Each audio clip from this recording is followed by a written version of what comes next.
Norman Jean Roy for Rolling Stone 2 years ago. Chadwick Boseman was in a movie called Gods of Egypt. It was not a very good movie.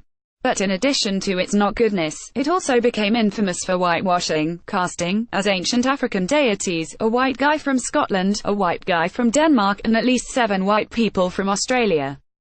Boseman, the sole black lead, played Thoth, the Egyptian god of wisdom and inventor of mathematics. Before the movie came out, an interviewer asked him about the criticism, and Boseman said that not only did he agree with it, it was why he took the part, so audiences would see at least one god of African descent. But, yeah, he added dryly, people don't make $140 million movies starring black and brown people.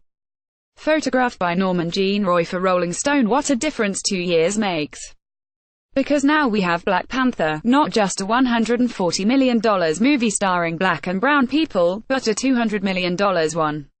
It's very overdue.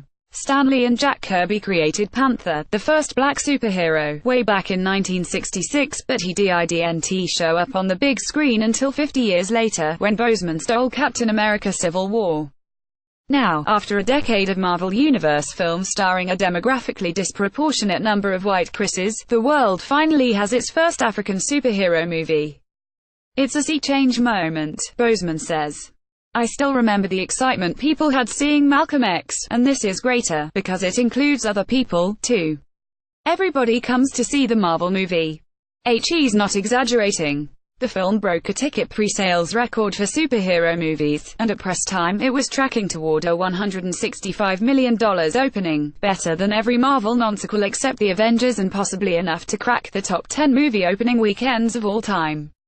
A quick primer: Boseman plays T'Challa, king of the fictional African nation of Wakanda, the richest and most technologically advanced civilization on Earth. He also moonlights as Black Panther, an Afro-futurist warrior with superhuman powers charged with protecting his people. According to Marvel Studios boss Kevin Feige, Boseman was their only choice for the role. And when the call came, he was ready. He said yes on the phone, recalls Feige. I didn't sense a lot of hesitation on his part. Up until now, Boseman, 41, was most famous for being the biopic guy, playing an unprecedented run of trailblazing African-American icons: Jackie Robinson, 42, James Brown, Get On Up, Thurgood Marshall. In a way, Black Panther is the logical next step, Thurgood Marshall with vibranium claws and a stealth jet. Boseman has for years wanted to play the character, keeping a journal with notes as far back as 2012. It's perfect casting, director Ryan Coogler says. His physicality, his reserved personality, the way he looks younger than he is, wise beyond his years. That gave a hell of a performance, says Michael B. Jordan, who co-stars as his arch-nemesis, Killmonger. I couldn't imagine anybody else. A few weeks before the movie opens, Boseman is trying to lay low, sipping peppermint tea at the hipster LA coffee shop where he used to come to write, back when he was an aspiring screenwriter, freshly arrived from New York. He's in head-to-toe black, cardigan, t-shirt, chinos, socks, except for some suede Valentino sneakers and a beaded necklace of Pan-African red, gold and green. He's tall and lean, with long, elegant fingers and the knuckles of a boxer. Coogler says they would sometimes spar on set to get amped up. One of his strengths as an actor is a quiet, intense watchfulness, and he's the same in real life, taking in the world with a skeptical half-squint. I see everything, Boseman says. When he does speak, he's invariably thoughtful and thorough. You're saying him long-winded, he says, laughing. In some ways Boseman is a funny fit for a blockbuster action star. He's 90% vegan, casually name-checks radical black intellectuals like Yosef Ben-Jochannan and Frantz Fanon, and says he gets anxious on stage or in front of crowds. Going on a talk show? Oh, my god. Nah. But he also knows he's a conduit for something bigger. I truly believe there's a truth that needs to enter the world at a particular time. And that's why people are excited about Panther. This is the time. It's a watershed moment for African Americans in Hollywood. The cast is a murderer's row of talent. In addition to Boseman and Jordan, there's Angela Bassett, Forrest Whitaker and several actors of immediate African descent, including Star Wars Lupita Nyong'o, who grew up in Kenya, The Walking Dead star Nigerera, who was raised in Zimbabwe, and Get Out's Daniel Kaluuya, whose parents immigrated to England from Uganda. And it's not just the first superhero movie with a predominantly black cast, it's the first with a black director, black writers, black costume and production designers, and a black executive producer. Community groups are renting out whole theaters to screen it. People are running crowdfunding campaigns to buy tickets for black kids who might not be able to see it otherwise. Coogler and Boseman on location last year. We were making a film about what it means to be African, Coogler says. Matt Kennedy, copyright Marvel Studios 2018. We were making a film about what it means to be African, Coogler says. It was a spirit that we all brought to it, regardless of heritage. The code name for the project was Motherland, and that's what it was. We all went to school on Africa. The money and manpower it takes to create this entire African world, it's a huge production, says Boseman. But this is not Star Wars, this is a black superhero movie. On one hand, he still can't believe it's happening. But on the other hand, why should it happen? Moreover, says Boseman, what would it mean if it didn't happen? You'd be saying there's a second class of Marvel movies. A second-class citizenship. For Boseman, the film's blackness is inseparable from its appeal. Some black actors will say, I don't want to play a character just because he's black, he says. And that's great, I'm not saying they're wrong. But that's missing all the richness that's been whitewashed. He speaks passionately about black actors' struggle for good material. Very often, the humanity for black characters is not there, and Hollywood's double standard when it comes to identifying young black talent. Every year, agents fly to Australia to find the next great white actor. But where are they taking 14-hour flights to find the next black person? There's a lot of great things happening, Boseman allows. If you think about Barry Jenkins, Ava DuVernay, Ryan, it's a renaissance of black film. But it's still not enough. It's a numbers thing. If you have 15 shots, I got 3. If you have 9 chances to mess up, I have 1. Each one of us knows that if you mess up, your career is done. I see the intensity. I see how Ryan is. If you have a dud, you'll never work in this town again. He laughs. Correct me if I'm wrong. Chadwick Boseman shares the first time he tried on the Black Panther suit. Watch below. We leave the coffee shop, and Boseman climbs into the back of an Escalade, en route to Larry King now. Let me just call my mom real quick so I don't get in trouble, he says. Hey, he says when she answers. I'm good, I'm just checking on you. Did you figure out what you're gonna wear to the premiere? The African skirt. Did I bring that back from Ghana? Okay, tell her to take a picture and send it to me. They spend a few minutes talking about a Panther screening. Boseman is setting up for 150 or so kids in his hometown. All right, Boseman says. I gotta go to this TV interview. He starts to hang up, but his mom stops him. I love you, too, he says. Bye. Boseman grew up in South Carolina, in a small city called Anderson. His mom, Carolyn, was a nurse. His dad, Leroy, worked at a textile factory and had an upholstery business on the side. They still there. Chad, as he was called. I actually don't know why my mom chose Chadwick, it's a weird name for a black man, was the youngest of 3 sons. His middle brother, Kevin, is a dancer and singer who's toured in a production of The Lion King and danced with the Alvin Ailey Company. His oldest brother, Derek, is a preacher in Tennessee. I think it's Baptist, Boseman says sheepishly. I just gave them money, but I can't remember what I wrote on the check. Racism was a fact of life. His school district was still segregated until just a few years before he was born. I've been called nigger, run off the road by a redneck, like, fuck you, nigger, of course, he says. Seen trucks flying Confederate flags on the way to school.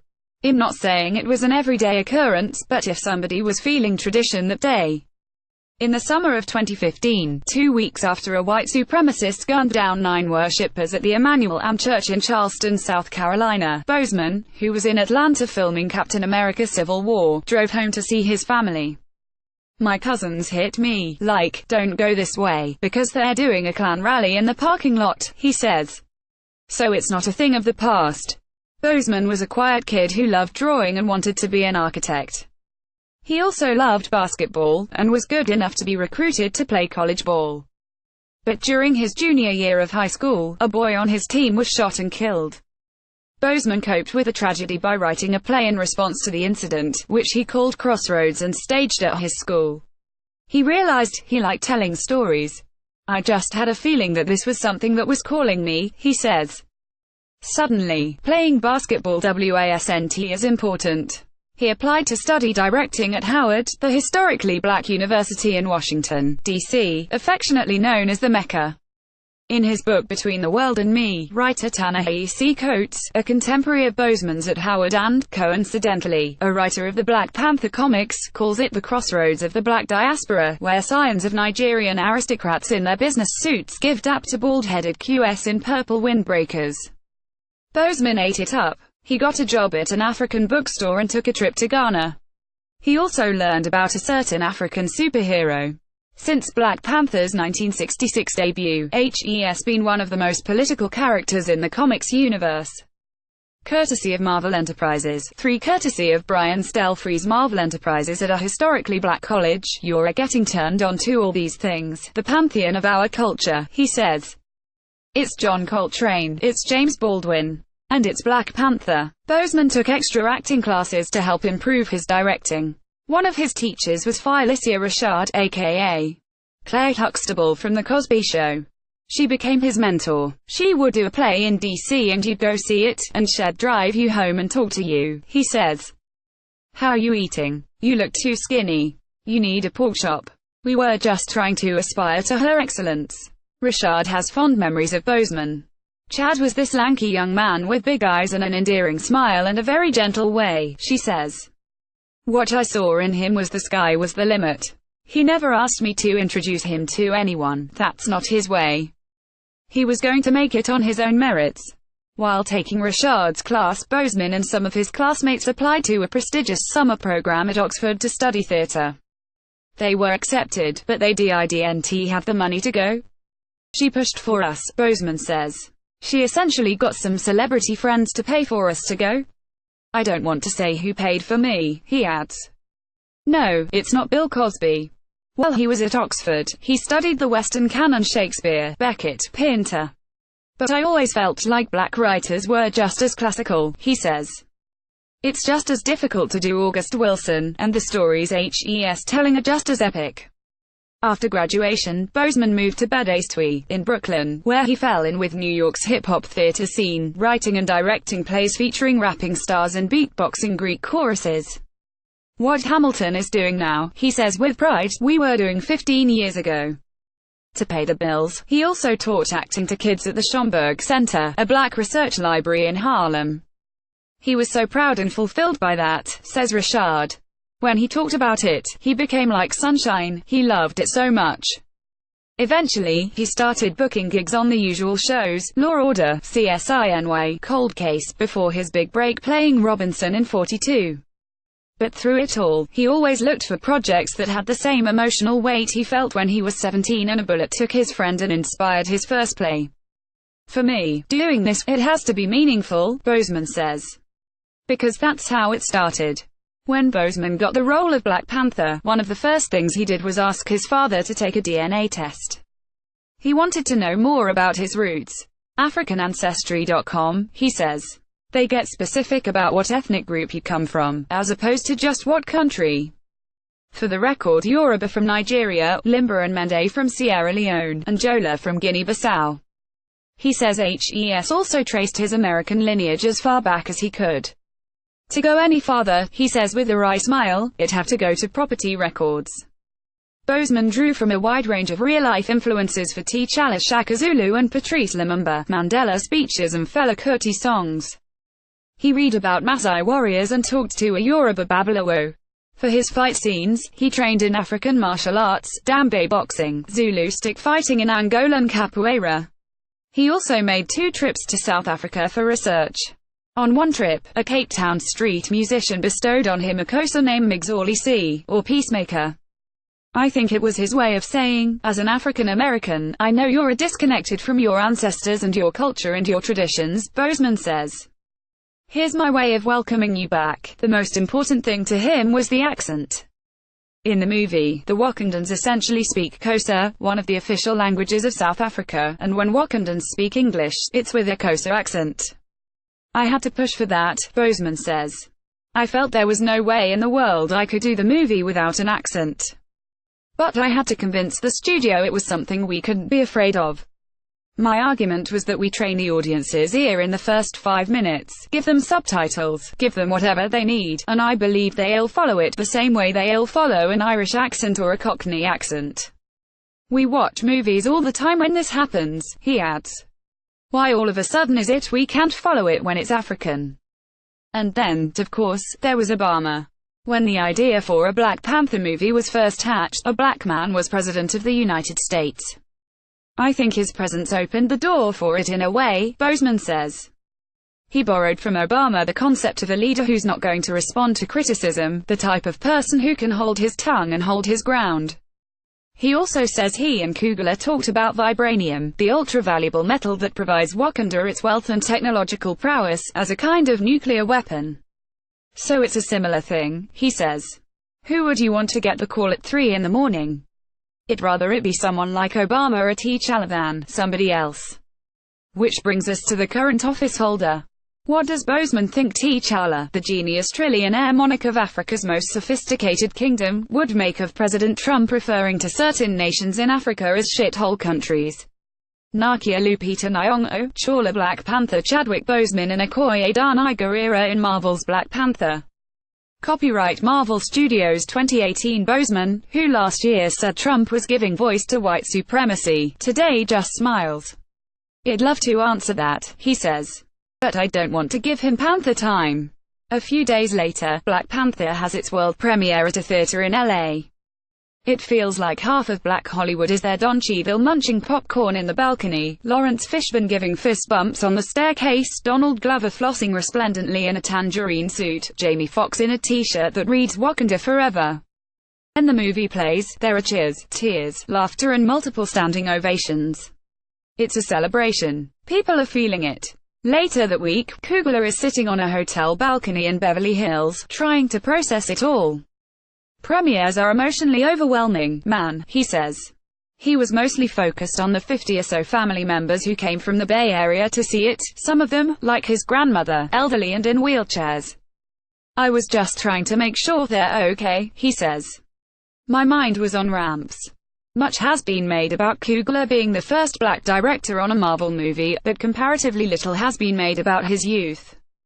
He's only 31, shockingly young to be helming a movie this gigantic. He's the youngest filmmaker we've ever hired, says Marvel's Phage. It's a tremendous gift that he has. The Wonderkind's previous 2 movies, 2013 Sundance darling Fruitvale Station, about the killing of Oscar Grant, an unarmed black man shot in the back by police while face down on an Oakland subway platform, and 2015's Rocky reboot. Creed, about a young boxer who grows up in juvenile detention and learns to channel his anger in the ring, were both critical and box office hits, leaving little doubt Coogler was up to the challenge. But Jordan, who starred in both of those films, says it was still surreal being on the set of a $200 million movie with the same director who, 5 years ago, was shooting a $900,000 indie with, as Jordan puts it, some duct tape and one camera. Every so often, we'd be setting up the next shot, Jordan says, standing off to the side, just the two of us like, man, this shit's crazy. For his part, Coogler has said he was too stressed to really enjoy it. But every day, you'd see something and be like, Jesus, I'm really doing this. Coogler has said Black Panther is the most personal film he's ever made, which seems unlikely, until he explains. I don't know if you've ever listened to James Cameron talk about how he made Titanic, he says. I've heard interviews with him, and he made Titanic because he wanted to explore the ocean. What he was really passionate about was deep-sea diving and finding underwater wrecks, and he looked at Titanic as an opportunity to do that, get paid and maybe get a movie out of it. He got this incredibly successful movie as a result of one guy's curiosity. Coogler's Black Panther is about many things: family, responsibility, fathers and sons, the power of badass women, immigration, borders, refugees, what it means to be black, what it means to be African, what it means to be a citizen of the world. But it's also a movie about America, the America of mandatory minimum sentencing and the transatlantic slave trade. It's about how, in one character's words, leaders have been assassinated, communities flooded with drugs.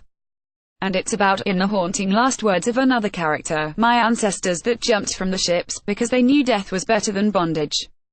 When Coogler was growing up in Oakland, his father worked at a juvenile hall in San Francisco. It's called YGC, Youth Guidance Center, Kugler says. It's where minors are incarcerated. And it's shitty. When Kugler turned 21, he got a job there too. Frisco is a city that's predominantly white and Asian, he says. But you go in there, and all you see is black and Hispanic kids. You'd see them facing an extended sentence that doesn't make sense. Or you get family visit day and see their family. Oh, man. That's what these kids go back to. These kids don't have a shot. Some of the issues Kugler started grappling with at YGC would become themes of his first two movies: broken families, overpolicing and over-incarceration, the dearth of opportunities for young black men. They also show up in Black Panther. Mainly it's through the character of Jordan's Killmonger, an abandoned member of the Wakandan royal family who grew up orphaned in Oakland and became a Navy SEAL turned Black Ops assassin. He returns to his ancestral country to unseat T'Challa from the throne, as well as use Wakanda's riches and weapons to spark an international racial uprising. Where I'm from, when black folk started revolutions, they never had the firepower or the resources to fight their oppressors, he says at one point. His plan is to arm people of color worldwide, so they can rise up and kill those in power. Jordan, like Boseman, drew from real-life figures for Killmonger: Malcolm X, Marcus Garvey, Huey P. Newton, Fred Hampton, Tupac Shakur. This young black man from Oakland, growing up in systemic oppression, not having his mom and dad around, going to foster care, being a part of this system, Jordan says. With Killmonger being African American like myself, I understood his rage, and how he could get to the point where he had to do what he had to do, by any means necessary. For Boseman, Killmonger and T'Challa are two sides of the same coin. Not quite Malcolm and Martin, because T'Challa is down to fight, too, but something similar. Radical versus diplomat, revolutionary versus peacemaker. Those ideas, that conflict, I've been having that conversation almost my whole life, he says. But it's never actually happened on a stage where you can hear it. So the fact that we get to have that conversation, and you get to hear it, and have to deal with it, that's what makes this movie very different. In other words, enjoy your black superhero movie. But be prepared to reckon with more than 500 years of systematic oppression, too. A lot of people bought tickets, Boseman says, grinning. But they're not really expecting that. After a long day of promo, Boseman is winding down at the Dime, a hip-hop cocktail bar near West Hollywood. He's with Logan Coles, his writing partner and close friend from Howard, and Addison Henderson, his friend and trainer. They're here to celebrate. In addition to the movie, Cole's lady is 8 months pregnant with her first child. SHE's about to pop, Boseman says. He raises his glass of tequila to new life while the DJ spins Tupac and Nas. They huddle in a banquet and plot what's next. We'll certainly see more of Black Panther this summer, when he'll team with Captain America to defend the world against an alien invasion in Avengers: Infinity War. But Boseman seems most excited to get back to writing. He and Coles are about to start work on a screenplay about a minister and anti-gang activist from Boston, whom Boseman hopes to play. They're also fine-tuning a script they wrote called Expatriate, about a 1970s airline hijacking, which Oscar winner Barry Jenkins' Moonlight has already signed on to direct. Boseman has a lot he wants to do. There's a plethora of stories in our culture that haven't been told, because Hollywood didn't believe they were viable, he says. It would be cool to see slices of history that you haven't seen with African figures. Like Africans in Europe, the Moors in Spain. Or if you go to Portugal, they have statues of black people all over the place. So not only have we been here, Boseman says, but we've directly affected everything that you think is European. It's remarkable, man, Cole says. I remember sitting in a coffee shop in Bed-Stuy, and we might have had enough money for 2 coffees. But we knew the homeboy that owned the place, they'd bring us soup, and we'd be there until night working on scripts. We never imagined superhero stuff. The waitress stirs more shots, and Boseman proposes another toast. To seeing the movie, he says. And to knowing that it's good before we part ways. Boseman has had a change of heart. He's talking about the Oxford trip, the celebrity who gave Rashad money. After we got back, we got a benefactor letter, he says. Denzel paid for me. Yes, that Denzel. I'm sure he has no idea, says Boseman. It was random. He wrote him a letter when he found out. I couldn't wait to write my thank you letter, but unless Washington is a hoarder or has a photographic memory, there's no reason to think he remembers an unknown college kid from 20 years ago. I've been waiting to meet him, so I can tell you him. There's a reason he didn't want to tell me before. You never want to make someone feel like they owe you something else, he says. They've already given you whatever it is they were supposed to give you. But I realized this morning that I've gotten to a point where nobody would think that. He smiles. I don't need any more help.